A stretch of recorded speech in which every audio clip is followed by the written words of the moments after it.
Hey, KU fans, welcome back to KU Sports Extra. It's been a little while, and I'm sorry for that. I really am. We had a couple of vacations. We had a couple of busy weeks, but we are back, and we've got some KU football and basketball news to catch you up on, insight there as well. But as you might have noticed by now, this is not Tom Keegan. No. Right? I mean, we pretty much look exactly alike. Yeah. So it's easy for someone to make that Right, mistake. right. Yeah. But you're not Tom. No, I'm not. Have you ever felt like Tom? Whew, probably not. Okay, good, Yeah, good, yeah. good. All right, well, this is Benton Smith. Usually he's back there. Today, I know, it's an out-of-body experience. yeah, it's amazing. But good to have you. I'm really excited for your debut. I am too. Yeah. I mean, the viewers, maybe not so much, but You've been getting some emails asking? yeah, a lot. We tried to get Gary Bedore. It was Tom's been out of town dealing with some family stuff. He's heading back this way. He'll be back next week. We tried to get Gary Bedore. Obviously, first choice, not you. Yeah, no. There's no way. It's fine. Right. I'm good with that. Thinking maybe with the the family deal and the sympathy angle and just the open seat that Gary might go, yeah, man, I'll do Right, that. I'll exactly. take one for the team. Yeah. He didn't. He didn't No. even acknowledge.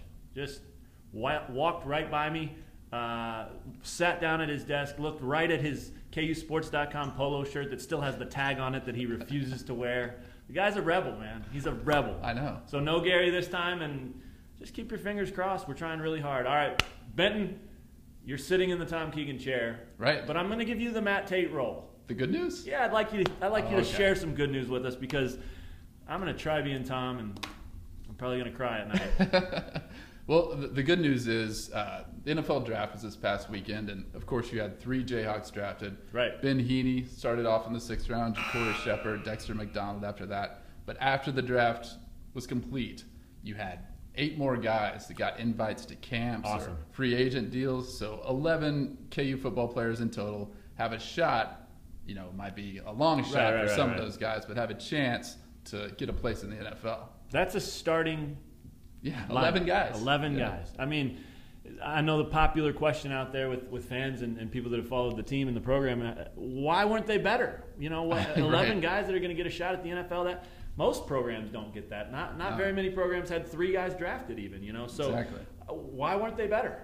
I mean, you got to look back at the previous couple regimes, right? Yeah. They obviously they accumulated some talent, but they didn't put the right pieces around Right. those guys, or they just Inspire them to deliver. There you go. That Yeah, might have been the case for some of them big too. part of it for sure. Yeah. And some of it was those guys not only got better throughout their careers and really turned into seniors that could deliver Right. and produce, but also this happens all the time.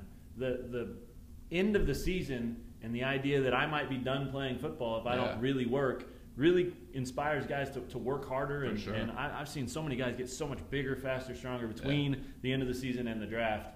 It's insane, and I think this group had that going for it too. But 11 guys, that's really cool. Every one of them very deserving of the chance. I've said this on a couple of radio shows. They probably won't all make teams, Very few of them probably will, actually. But they're all going to be able to put on a jersey and say that I was in this team's organization. And all you can do is get that shot at your dream. And if you have that, whatever the rest of your life brings, it doesn't matter, man. These guys get that chance, and that's so cool. Right, and it's on them, Right. Go play. They have that opportunity. Make the most of it. Yep. Speaking of making the most of it, or not making the most of it in this case, the bad news comes back to the current KU football team, Right. as it kind of always does. And it comes from the spring game, and you guys know about this by now, but Michael Cummings, potentially the starting quarterback for this season, limps off the field, leaves that game with an injured knee. Turns out he had to have surgery. Turns out it could be very serious. Turns out he may miss the entire season. We haven't heard anything official on that, but that's sort of what the word on the street is, as the kids say. Yeah, when KU made that announcement, they didn't say, hey, this is the surgery he's having. Hey, this is how long he'll be out. And that just automatically makes you think, worst case scenario. Right, yeah. So bad news for the team because he's a veteran and he produced and he's a great leader and all those things. But more than that, man, bad news for Michael Cummings. For I mean, sure. the guy's he cannot catch a break. He's been passed over, stacked on top of with quarterbacks. Just always stayed ready, and now, boom, blows his knee in a fluke deal in a practice game. I mean, horrible news. You don't ever want to hear that. No, you feel bad for the guy. He's always great dealing with the media. Yeah. You know, ask him anything, he'll do his best to give you an answer. And, Sure. I mean, you just feel bad when that happens to anybody. So. Yeah, no doubt about it. We'll hold out hope that maybe he's not that hurt, but I think he is, and I think that definitely hurts the quarterback position and Right. leaves it to the situation where it's either going to be Montel Cozart, Right. who we've struggled seen. last year, or one of these true freshmen, perhaps. Carter Yeah. Stanley, Ryan Willis. Crazy. Good luck, coach. Your first year, and you might have to start a true freshman at the game's most important position. Right. No big deal. Good luck, Coach Likens, with that offense. Sounds good. All right, quick football update while we're on football. What's the takeaway for you from this spring? You were out there just like I was every practice. You got a lot of video. You got a chance to talk to a lot of guys. What are you going to remember the most about what you learned about Kansas football under David Beatty? Probably the energy of the new staff. Yeah. You know, Damn it, you took mine. I mean, it just kind of hops off of everybody that you Right. talk to. And Right. it starts with Beatty, but we got a lot more opportunities to talk with his assistant coaches. Yeah. And you can sort of see them working at practices a little bit more because, you know, they're in very specific drills, whereas Beatty's kind of floating around Right. and bringing energy wherever he goes. But the staff is young. You know, they know that this is going to be a pretty big challenge in front of them, Right. and they seem to have the right attitude going into this. You know, Yeah, and they're prepared. not blowing smoke at No. anybody about, you know, hey, we're going to win 8 games next year or anything like that. And They're not? no, Oh. yeah, I thought 8 was guaranteed.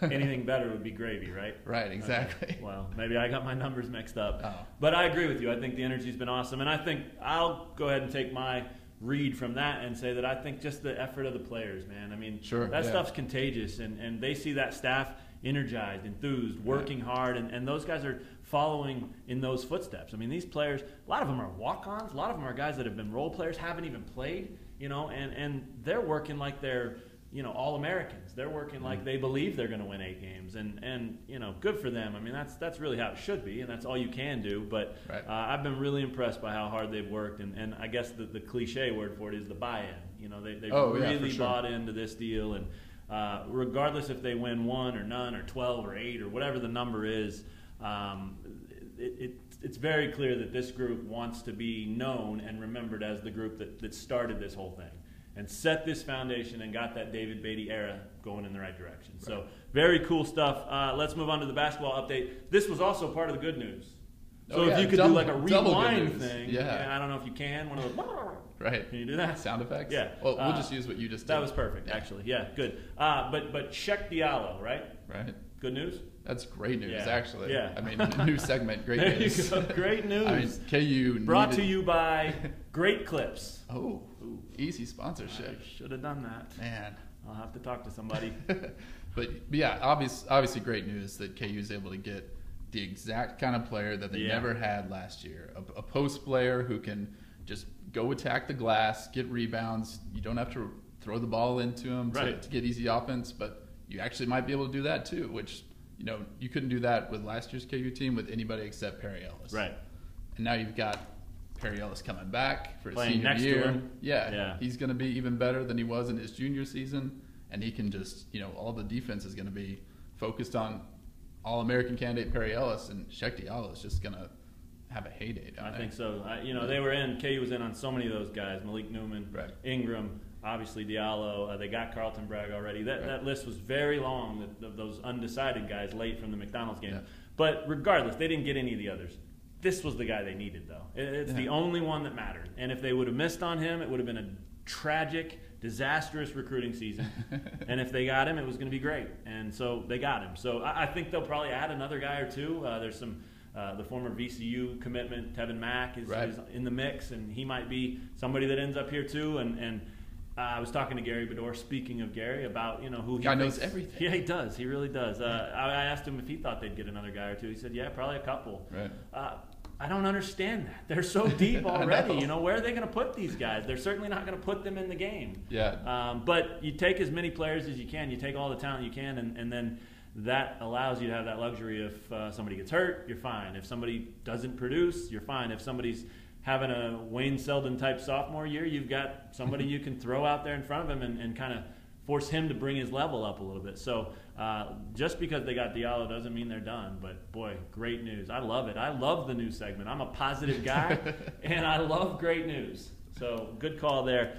All right, well, I think it's time for your first ever Most Obnoxious Man in Sports. And, you know, I'd do a drum roll, but I'd embarrass myself. The mic would probably fall over, as we've seen a time or two. You already brought out the great rewind sound effect. Yeah. Yeah. Perfect. Man, that's good. So I want to let you start. No, I'm going to let you finish. Oh, okay. With the Most Obnoxious All right, Man. yeah. You'll take us home. Okay. I'm going to go with my Most Obnoxious Man, and I'm not a Tom Brady fan. You guys know that. If you don't. Do you have an NFL? Yeah, I like Denver. Oh, weird. The Broncos. Huh. They're great. Peyton Manning, do you know him? 18? Yeah, I've heard of that guy. Yeah, he's a good guy. Okay. Good player. Young Really, guy. really young guy. Spring chicken. Moves around really well. You don't ever have to protect him at all costs. Nope. Tom Brady, not a fan, never have been. Heck of a player. This Deflategate thing needs to go away, though. Oh, I know. I'm annoyed by Tom Brady still talking about it. I'm annoyed by front page headlines being about Deflategate. I'm annoyed that text messages about it are like Watergate all of a sudden. I mean, it's enough, man. It was annoying then. It was obnoxious then. And it was stupid then. It's even more ridiculous now. So just punish the guy. Fine him, which he won't even notice. He'll just write this check like this and throw it away. You know, big deal. Suspend him a game. That's not even going to hurt them either. I mean, it's just the punishment can't matter. So just do it and get it over with so we can stop talking about it. Something that I have trouble doing. I talk a lot, and I'm still talking. I know. So I kind of calling myself obnoxious right now too. Ooh, but wow, double obnoxious. Yeah, that was pretty good. But it's enough. Enough about Deflategate and the underinflated footballs that happened 35 months ago. I know.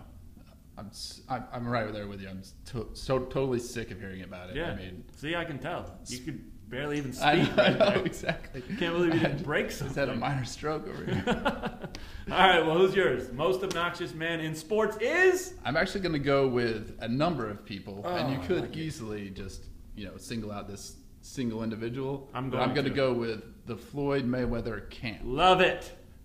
You could go with Floyd Mayweather. Nothing against him as a boxer. Obviously, one of the all-time greats. Plenty against him. He's a chump. As a boxer, nothing against him. He's a great boxer. Yeah, okay. He's a terrible human being. Yes.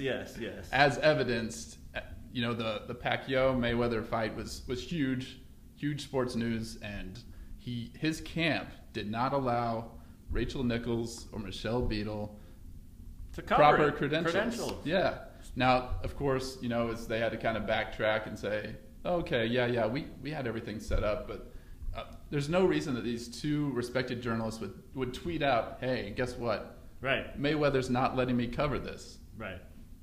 I mean, it's just obnoxious, especially with the history he has with domestic violence. Right. And yeah. that's It'd clear. be bad enough if it was anybody, but exactly. the fact that it's women makes it a little worse for him, especially. And Rachel Nichols had done an awesome interview with him where she called him out for all of his past history with that. And he didn't like it. Yeah, and it's obvious that's why her credentials end up getting revoked or whatever. So I like it. I like the big circle you did because it can't exactly. just be Floyd. It can't just be him. Yeah. It's got to be the whole thing because what world do we live in where they get to decide who's credentialed? I mean, they probably decided the fight. They probably decided the payout. I saw the list of demands that they gave Pacquiao before he even decided to agree to the fight. Exactly. It was ridiculous. Yeah. I can't remember any of them because I'm so mad about it. But it was this long, and it was just utterly ridiculous. And to Pacquiao's credit, who's like 39 or however old he is, he said, I'm in. I don't care if this is stupid and that's stupid and,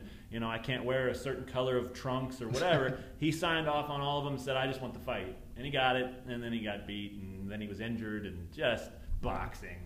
Ugh. It's barely a sport anymore. It makes sense that boxing and obnoxious rhyme. Did they rhyme? A little bit. Slightly? Yeah. All right, that's it. You endured. You survived a KU Sports Extra without Tom Keegan. Wow. I'd love to know if you thought it was better or worse or more annoying or less annoying, or if you missed, your favorite guy over here at all. I mean, all that insight, all that wisdom, all that hair sometimes. Yeah. I mean, there's a lot going on with Tom Keegan in that chair. So let us know. If you liked Benton, throw him a bone. Put it in the comments. Let him know he did well, except for when he, had that little incident where he was too furious to talk.